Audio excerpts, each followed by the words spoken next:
Welcome to The Show Off, the podcast where we make each other sit down, shut up, and watch episodes of our favorite TV shows and then explain, or be forced to listen to, why it's top-tier television. This show is for anyone who has ever wanted to go on endless tangents about their favorite shows, but their friends and family don't want to hear it. We get it. Ditch those losers and come hang out with us instead. I'm Amanda. And I'm Campy. And this is The Show Off. What's up? What's up? This is another mini episode. It's been so long since we talked last. I know, it's been ages. We just did another episode, you guys, before this. So it's been like 2 seconds. Yeah. But yeah, this is another mini episode. Mm-hmm. Welcome. Thanks for joining us at the Show Off Pod. This mini episode, we're just kind of going to riff on stuff that we're enjoying right now. Mm-hmm. Music, podcasts, shows, movies, whatever we got.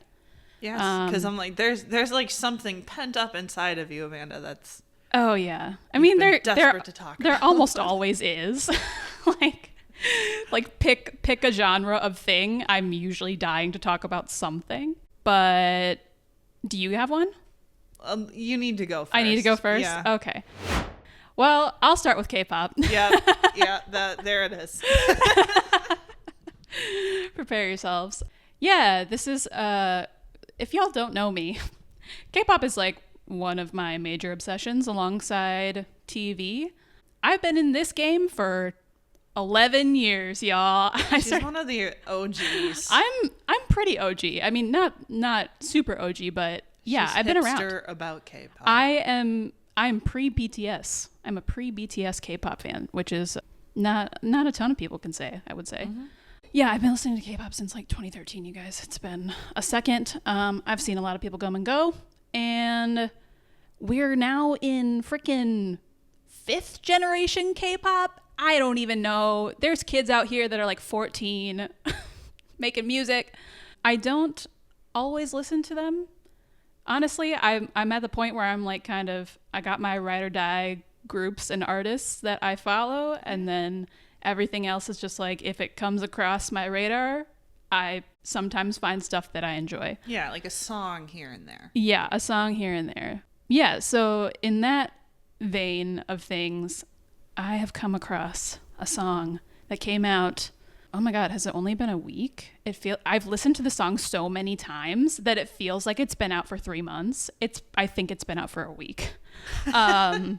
But when you were over on Tuesday, you'd brought it up. Yeah, for a hot second, I thought that I could tag this, little segment we're doing here onto the end of the Show Off Pod. After 3.5 hours. Yeah, and we got through 3.5 hours of Barry, and then I was like, yeah, no, that's not gonna happen.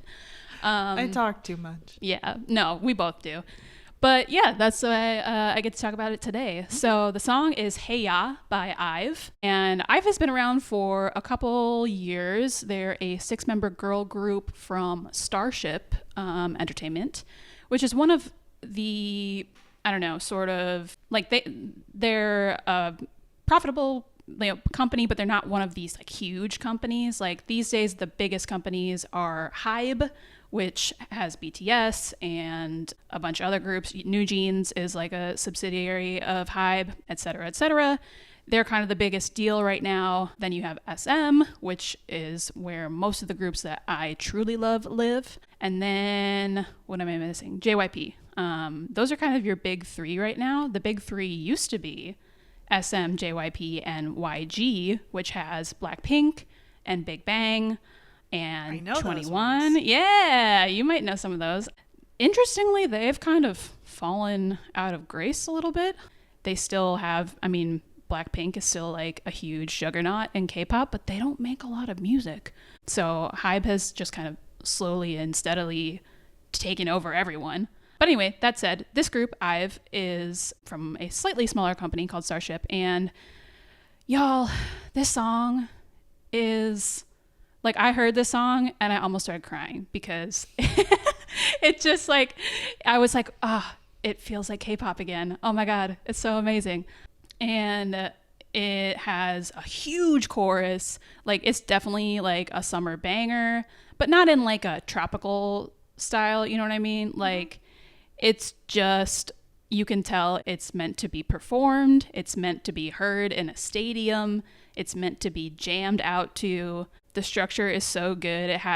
Also it's over 3 minutes, which is getting to be a challenge these days in all music. Really? Yeah, dude, they're making, I feel like the trend for the last year, maybe 2 years, has been 2-minute songs, basically, which I don't like very much. There's some songs where I'm like, okay, that's fine. Like, this song did not need to overstay its welcome. Mm-hmm. But for the most part, like, give me a juicy bridge. You know what I mean? Like, I need some more. I want a final chorus. Like, don't cut it off before the final chorus. I primarily listen to 80s.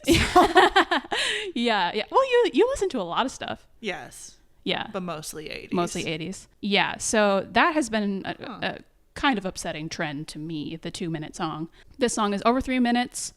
It has like an intro, the first verse, pre-chorus, chorus, post-chorus, which is a fun addition that you don't hear in Western music almost ever. No. But K-pop will do it every now and then. Then rap verse, pre-chorus, chorus, bridge, big final chorus, outro. Like, it's a full song, It's y'all. got all of it. It's got everything. And, that's kind of brings the feeling of second and third gen K-pop, which is like my time to shine. And yeah, this song just brings me so much joy. The mini album is also really great. So if you don't know, K-pop a lot of times does mini albums where they'll, groups or artists will put out an album with like 5 to max 7 songs on it. Oh, sure. Yeah. So it's kind of, which, basically allows them to put out more music in a shorter amount of time. And yeah, so this one's a mini album. And it's banger after banger after banger. Like, y'all, this might be not mini album of the year. I don't know. The song might be song of the year for me. They have another song on the mini album called Ascendio, which literally makes me want to levitate. Like, it's so, and I think they're releasing it as a second title track off the back of this first title track. So that'll be interesting. Yeah. I'm just like 10 out of 10. No complaints. Amazing song, amazing album. I've been real happy about it. It's been making me real happy. So that's my first one. Hey Ya. Go listen to it. And not the Outcast, Hey Ya.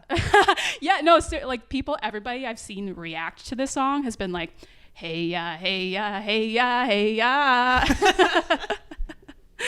And I'm like, nope, not that one. But the chorus has a little bit of that melody to it. So it's easy to see why people think of it. But yeah, it's a banger. Go check it out. Very nice. Yeah. I will. What do you got? What am I into right now? Well, as always, I am listening through one of my favorite podcasts right now. Well, There's Your Problem, an engineering podcast about engineering disasters. Ugh. It's fantastic, y'all. So the premise alone, you might think it's a very bleak, dry, boring. Sounds terrifying, to be honest. Yes. Yeah. Yes. And for a while, I was very terrified that my apartment would just fall down Bruh. randomly. Yeah, that's the type of stuff I cannot listen to for that reason. Yeah. Like, I will just start hyperanalyzing shit. It is a hilarious podcast. Yeah. I know the premise doesn't sound funny, but the hosts of the podcast are some of the funniest people on this planet. Yeah. How many is it? 2? 3 hosts. 3 hosts. And then they have a guest on occasionally. Nice. And it's one that I just like, you shouldn't be laughing because people die. Right? Oh my God. It's very funny. It's very funny, and I love it a lot. And I just re-listened to their episode on the Hindenburg disaster. Okay. With guest star Mia Mulder. Shout out to her. And it's way funnier than it should be. Yeah. Yes. The number of airships that have crashed immediately after being built is basically all of them. Why do they exist? Like, we should not have them. No. Yeah. They are an affront to God, and God has let us know this. It's like one of those things that humans, like, we look at an airship and we go, that is the coolest shit ever. But in practice, it doesn't actually work. It's so dumb. It's so dumb, and they don't work that well. And they land in fields that they shouldn't land in a lot. Yeah. And then angry peasants and sometimes they explode into farmers. flames. Yeah. Yeah. Yes. So it's great. It's great. It's just good background noise too. It's a lot of the work that I do. It doesn't always involve my brain. And so when I get to turn my brain off of work, podcast. Nice. Yes. So go listen to Well, There's Your Problem. Yeah, I Very like it. funny. I like it a lot. Okay, my turn. What else do I got? I'll do another quick TV show that I've been enjoying. Will Trent on ABC. Have I told you about the show? How is that? It's good. It's fun. It's basically a procedural, basically a cop show. But the main character's name is Will Trent, obviously. And he is a detective for the Georgia Bureau of Investigation. He wears a three-piece suit. He's very kind of buttoned up, a little bit like on the spectrum. He has dyslexia, which is like a sort of relevant plot point sometimes to his character. And it's something he struggles with. Yeah, I don't know. It's a detective show, but I was basically telling my mom like several months ago that I was missing that from my life. I was like, I need a good detective procedural drama in my life again. And she told me about this one. Will Trent enters the picture. Will Trent enters the picture. Yeah, and it's kind of along the lines of, well, it's somebody I was scrolling through the Tumblr tag the other day, and somebody was like, they took Ramon Rodriguez, who plays Will Trent, and full Patrick Janed him is the phrase they use. And I was like, that's hilarious, because kind of, yes. Like, he wears the three-piece suit. He's hyper observant. Obviously, he's a detective. He solves mysteries and murders. Oh, and he drives a weird little car. That's kind of where the similarities end. But yeah, it does give that vibes in the beginning. And then, he has like a team, and his like on again, off again girlfriend, who is also a detective, but for the APD, the Alabama Police Department. And they have like a huge backstory together where like they grew up in the foster system together, and like they've known each other for their whole lives, basically, or like half their lives. Everybody has a lot of trauma. Everybody has a lot of shit to work through. It's interesting. It's like kind of a procedural that's been almost targeted at Gen Z. Because everybody has psychological issues that aren't like repressed psychological issues. Like everybody, like it's very much in the show, which I think older procedurals, everything was repressed. Everything was repressed. It was up to you to figure out like, what is this person dealing with and why? Yep. And in this show, it's very much like it comes to light a lot more frequently, and like they talk about things and stuff like that. What a concept. Yeah. And like Will Trent has a learning disability that is relevant to his character. He's kind of on the spectrum. What else? He has a tiny dog that's like this Chihuahua mix named Betty, who's super cute. They just throw her in at random points for fun. Mascot. For funsies. Yeah, I don't know. It's hard to explain. It's definitely not like really great television. But it's fun television. It fills your procedural hole. It fills the procedural hole that was in my life. Yeah. So I've been enjoying that. We are mid-season 2. I will say I watched season 1, like after it had come out. It's on Disney Plus, by the way. And it took me a second to get into the show. It took me like 5 episodes maybe. I was just kind of like, okay, I'm going to keep giving it a chance. And then like halfway through the season, it like locked in, and just like a bunch of crazy shit started happening. And I was like, yes, give it to me. So if you decide to watch the show, hang in there for that mid-episode speed run. It starts to get wild. And I would say in season 2, they have kept up that pace of just like, things are kind of crazy all the time. So it doesn't, like what we were talking about before with older procedurals having these long, episode runs, 24 episodes or whatever, and you'd have kind of slower mid-season ones. Much more fluff. Yeah, much more fluff. Apparently, the way they do procedurals now on network shows even is also like the 13-episode season. So at least season 1 of this show was that way. I'm kind of assuming they're just doing that now because of how streaming is. Like you can't make super long seasons anymore. I don't know if that's true across the board. Yeah, I feel like sitcoms are probably the only ones that can still get away with sitcoms can do it. Runs. But even that, I feel like I don't know. I honestly haven't watched like a network sitcom in a while. I would say the last one I was really actively watching was Brooklyn Nine-Nine. And that's been over for a few years now. It is over, right? I don't know. I think it is. I watched my way through it during COVID and I haven't kept up with it since. Okay. I'm pretty sure it ended. Once again, I did not finish it. I have a tendency to not finish shows. But that was kind of the last network sitcom I watched. So I don't know what the deal is these days. But anyway, the current season of Will Trent, we're in the middle of season 2. It's a fun time. If you like procedurals, you like detectives, you like murder, you like solving mysteries, it'd be a good show for you. Right on. Shout out. All right. So I like to rewatch shows a lot. Oh my God, yes. So I am currently... Call us out.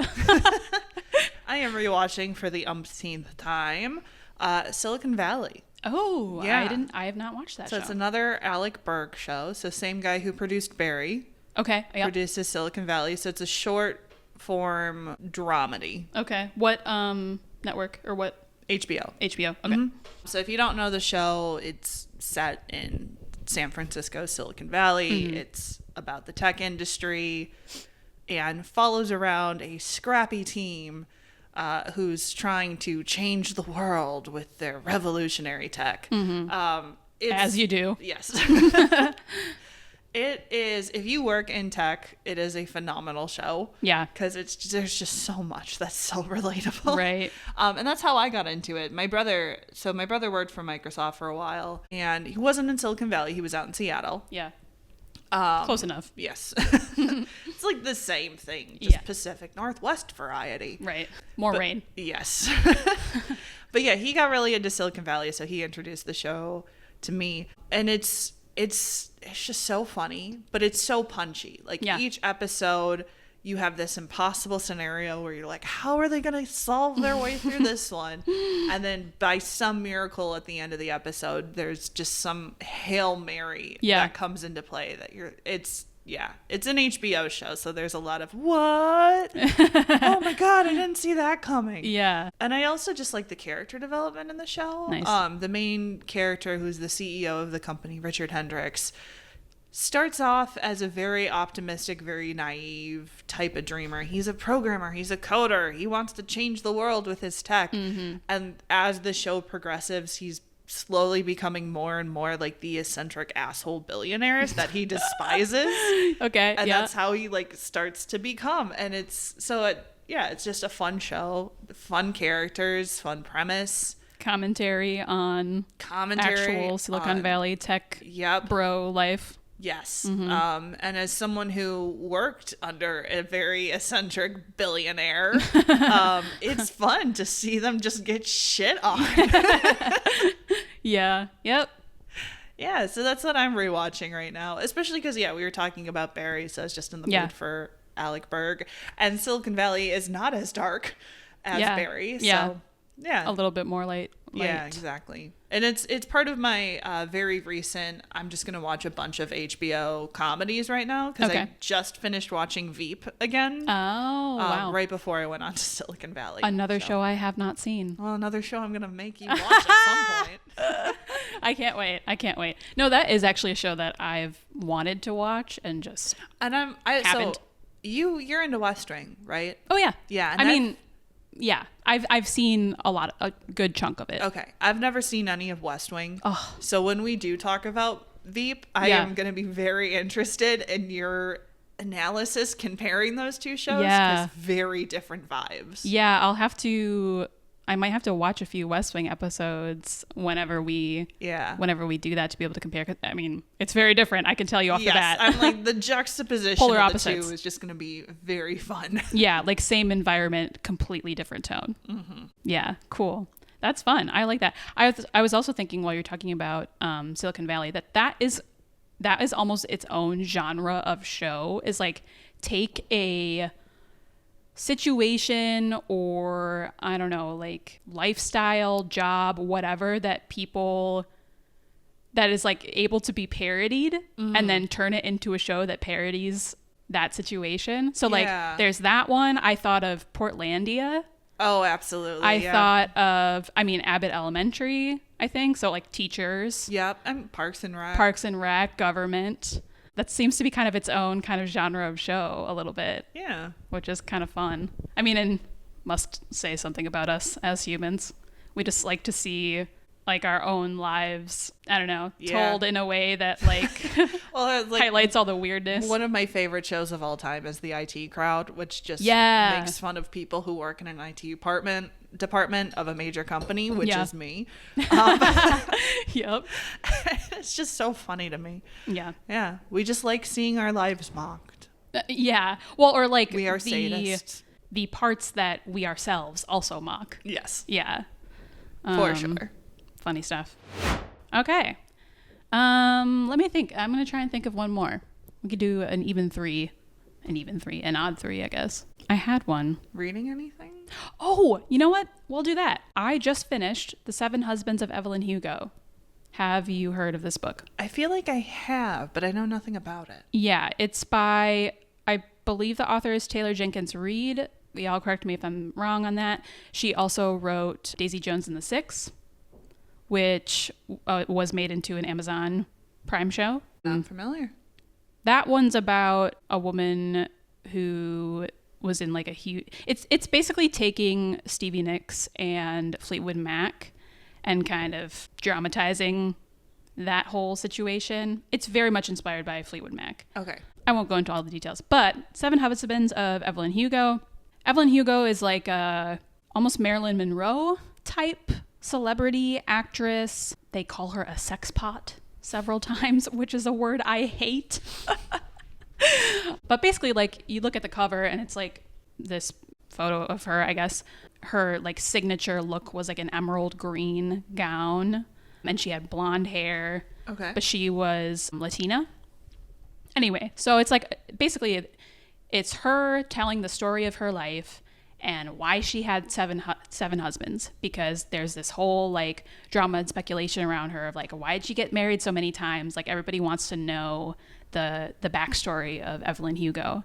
And the main character besides her is this other woman, Monique, who is a reporter, and Evelyn ends up like specifically asking her to write her biography and publish it after her death. At this point, Evelyn is like 79, and this would be like a career-making book for Monique. And for some reason, some unknown, mysterious reason, Evelyn singles her out and chooses her to write her biography. So basically the book alternates between Monique and Evelyn sort of talking and like having this interview, and then Evelyn's actual perspective of like telling the story of her life. And I don't know if I should spoil anything else. I like spoilers. Yeah, I know.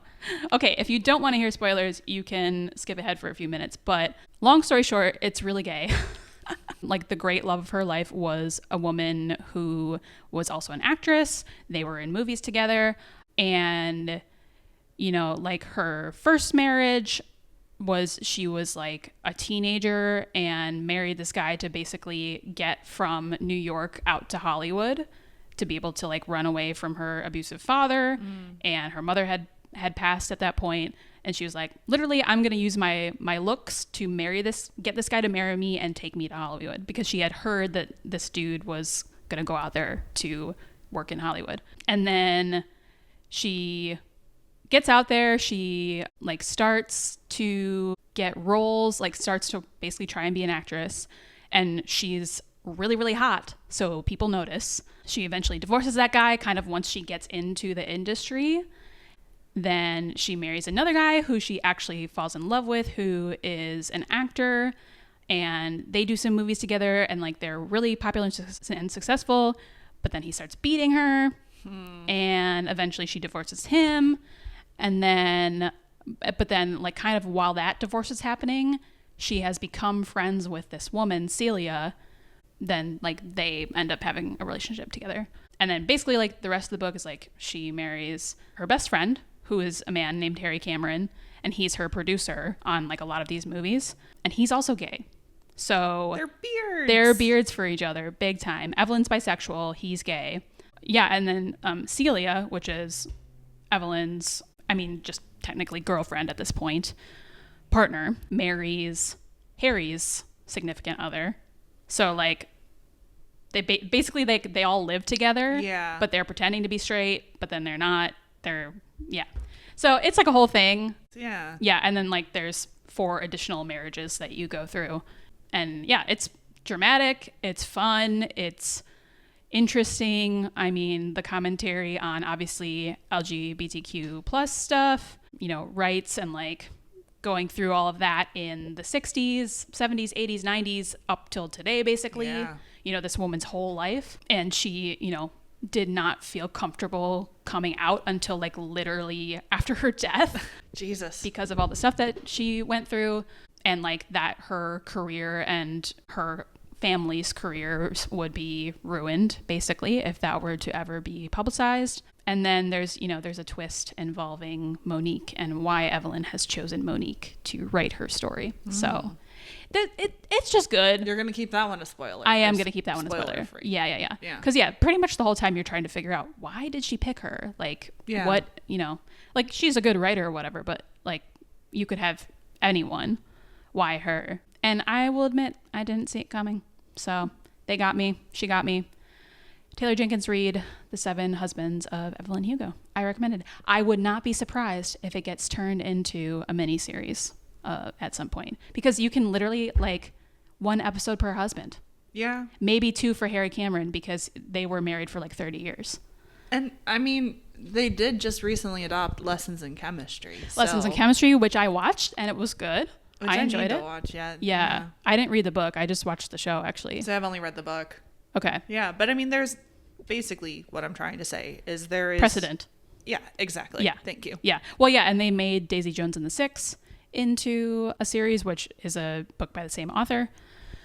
And that was definitely well received. And yeah, I would love to see this get made into a series. I think it'd be great. I'd watch it. Fingers crossed. Yeah. Yeah. Yeah. You should read the book too. It's a quick read. Yeah. Yeah. I'll put it on hold on Libby. Yeah. There you go. All right. What do you got? Last one. Yeah. So I'll stick with the book category. Just finished reading Elliot Page's memoir, Page Boy. Oh, yeah. Took me a while to get through it because it is... Is it long? It's not terribly long, but it's a tough read. Yeah. It's a lot. He talks about a lot of heavy shit, which, I mean, I shouldn't be surprised. Yeah. No, it's good, though. I mean, it runs through his whole life. It jumps around a lot, so you're getting snippets of growing up and post-transition and Juno era and then back to growing up. Yeah, what a career, what a life. Yeah, and I mean, and he's not even, what? He's like 35 now. Wait, really? 34? No. Are you sure? Hold on, I'm gonna look it up. Okay, I thought at least late 30s. She's a little older than us, I know. Yeah, older than us, but like, when did Juno come out? That was like He's early. 37. Okay, that's kind of what I thought. Juno was 2007. Yeah, that sounds right. But yeah, it's a good read. I definitely recommend it. Yeah, it's tough. Some of it's tough though. Like he talks about when he came out as gay. I forget what year it was, but it was during like some kind of awards thing, and he made a big speech about like, I'm gay, and how I didn't remember that. Yeah, and at the time, like how nerve-wracking it was, and oh my god, I can't imagine. Yeah, and how he's like, I genuinely thought I was gonna lose my career. I felt like I was gonna throw up the whole time. Yeah, like why even does he talk about why he chose to do it that way? Like you could have not done that, you know? Yeah, I'm trying to remember the details. Some of it was PR focused, and some of it was though genuinely like he just couldn't had to get out. Yeah, and it's even tougher when he starts talking about his gender journey. No shit. And like coming to terms with that was I can't imagine. And if you're someone who can't wrap their head around transgender, I highly recommend his book because he does a really good job just explaining the difficulty of that and coming to terms with like who you are and even just the fear of not being accepted. But yeah, like that idea of I will literally die if I don't become the person I need to become. Yeah. Intense. Yeah. So it's a very intense read. Very good. I'd highly recommend it. Yeah. Cool. Yeah, I might check that out. I don't read like a lot of biographies or autobiographies. I normally don't either. No, I Just tend came to across stay that away one? from them. Another recommendation from my brother. Okay. Yeah. Nice. Awesome. Yeah, I might check that one out. That's cool. Yeah. And I don't know. It's just, to me too, it's just interesting reflecting back on, one, how far we've come with LGBT stuff. Because like, I remember in high school having debates if gay marriage should be a thing or not. Yeah. Yeah. So like, yay, we've come far. But at the same time, like, just seeing the treatment of transgender people. Yep. Like, we still got a lot of ways to go. Still got some work to do for sure. But I mean, yeah, that's amazing that he wrote that book, and that in and of itself is certainly an act of courage. Right. To Yeah. tell your story that way. For sure. I got nothing but respect for him. Yeah, amazing. Awesome. Well, I think that wraps up this episode. I think so. Let us know, what are you guys into right now? We love getting Yeah, recommendations. books, shows, movies. Yeah, truly anything. Yeah, we didn't talk movies at all. podcast, video games. Yeah, video games. I don't play video games, but Campy does. Yeah, I'm sure when we do a non-traditional media episode, I am going to force you to watch some playthroughs of a video game. I got a few in mine already. Oh, wow. I actually, like, that was the one thing I did like about, I actually liked watching my brother play video games, like the story ones, you know? But again, like, that was because that was for the story. No, yeah. I could not care less about the game. I love game playthroughs, but yeah, it's mostly for the story. Yeah. So give us your guys' recommendations. You can comment on YouTube where this is posted. You can email us at theshowoffpod@gmail.com, and maybe check us out on Tumblr. We've been talking about recently, presumably if I actually do this, the Tumblr will be created before we've even posted our first episode. So it either exists or it doesn't. Yeah, it either exists or it doesn't. You'll find out. No, Schrodinger's Tumblr. Yeah. No, I'm pretty set on doing this. Like, once the idea popped into my head, I was like, yeah.